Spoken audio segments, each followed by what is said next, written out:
It's freezing. You're cold, wet, and hungry.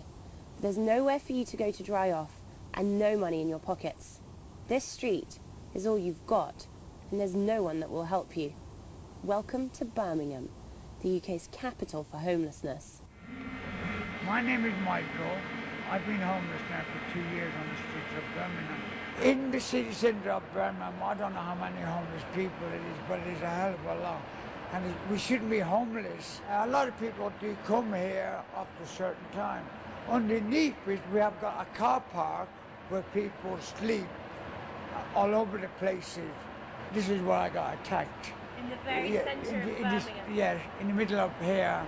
Michael is by no means alone. In fact, the number of homeless people in Britain has skyrocketed by 25% since 2010, reaching 50,000 people in 2012, the biggest spike in the city of Birmingham. You don't know who could be going for your pockets, who could be walking past you. I mean, you could be sleeping next to a wall, some druggie could come up, throw up all over you. I mean, it's horrible. And the coldness is stupid, especially this time of year. We had to go about 3-4 days with nothing to eat. 21-year-old Matt fled his family home where he came to blows with his stepfather. He had to sleep rough before being granted emergency shelter in a Birmingham hostel. It's run by a charity that helps anyone down and out find employment and get back on their feet. I'm always looking for work and whatnot, because I'm on the dole now. Like, I haven't got no job or anything like that at the moment, which I'm trying to get. It's Daniel's second stay at the hostel in 3 years. After growing up in and out of foster care, he struggled to keep a roof over his head. You've got to do whatever it takes to find somewhere to sleep, find money, help and support. It's the scariest thing, waking up knowing that you've still got to face it all over again.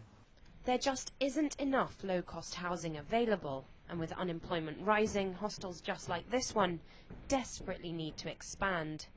The figures from the local authority of people presenting as homeless have increased on average by about 400% a month. For the growing homeless community, squatting in one of the city's 12,000 empty homes used to be an option. Not anymore. Just before the winter set in, Westminster upgraded squatting from a civil matter to a criminal offence.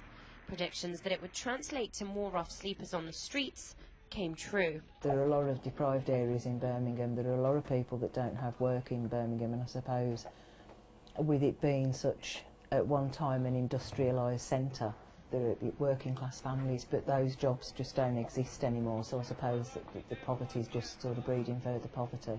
And there is a big mix of people in Birmingham. The population's expanding, the housing stock isn't. You know, it's reached that point where it's just spilling over and can't cope anymore. And with more government budget cuts kicking in after April, many more Britons are predicted to slip through the net as the housing crisis escalates. Polly Boyko, RT, Birmingham.